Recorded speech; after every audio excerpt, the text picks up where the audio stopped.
The Middle East growing more peaceful by the day. Morocco will now recognize Israel. In a move President Trump has helped to broker both sides now establishing full diplomatic ties.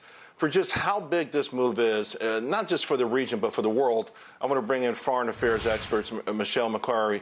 Michelle, this is not the first one. I think this is the fourth such deal put together by President Trump, helped by President Trump and his administration. And I just think we're missing how amazing this is. What does it mean to you? What does it mean to the world?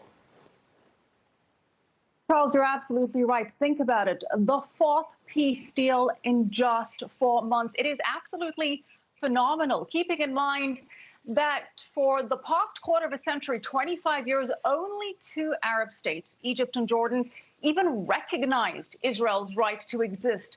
Under the Trump administration, that number has literally tripled. The Trump administration, with its out-of-the-box thinking, has actually brokered a new dawn in the Middle East, a new era of peace and prosperity. And we're already seeing that with the results of the Abraham Accords between Israel and the United Arab Emirates. I remember you and I chatted about that back in August, and we said this was groundbreaking because it's going to set the trend. And we've seen that. We've seen that pattern with now another 3 more Arab Muslim states acknowledging Israel's right to exist. And it's already paid off tremendous dividends for the UAE and for Israel.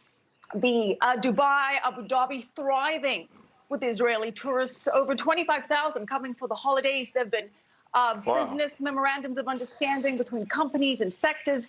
Money is literally pouring into Israeli tech startups and VC funds. It's already proving to be a huge success, and that trend is going to continue.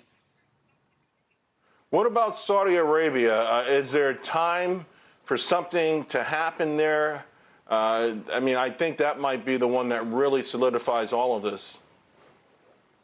Well, that, of course, would be momentous and a phenomenal feat. And all signs are pointing to yes, keeping in mind that none of these deals would have happened if they didn't have the covert blessing of the Saudis. The Morocco deal is another indication that it's going to happen because Rabat and Riyadh have very strong ties. Today, the English newspaper Arab News, which is owned by the Saudi Crown Prince, had an editorial praising the deal between Morocco and Israel. So that is clearly signifying that they approve of this, laying the groundwork for their own deal. Also, a few weeks ago, Israel's Prime Minister Benjamin Netanyahu met with the Saudi Crown Prince, reportedly met with the Saudi Crown Prince. And of course, you've got the common threat of Iran driving these countries together under the premise of the enemy of my enemy is my friend. So at this point, as Jared Kushner says, it's not a question of if, it's a question of when.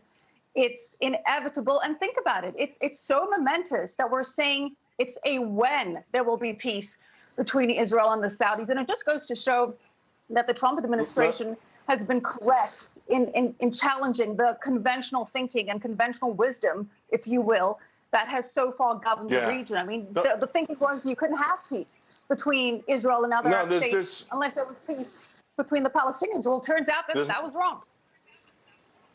There's no doubt about that. Really appreciate it. I mean, you really underscore already the benefits, but just think about it. The world has wanted this for decades, and it's happening. Michelle, thank you very much.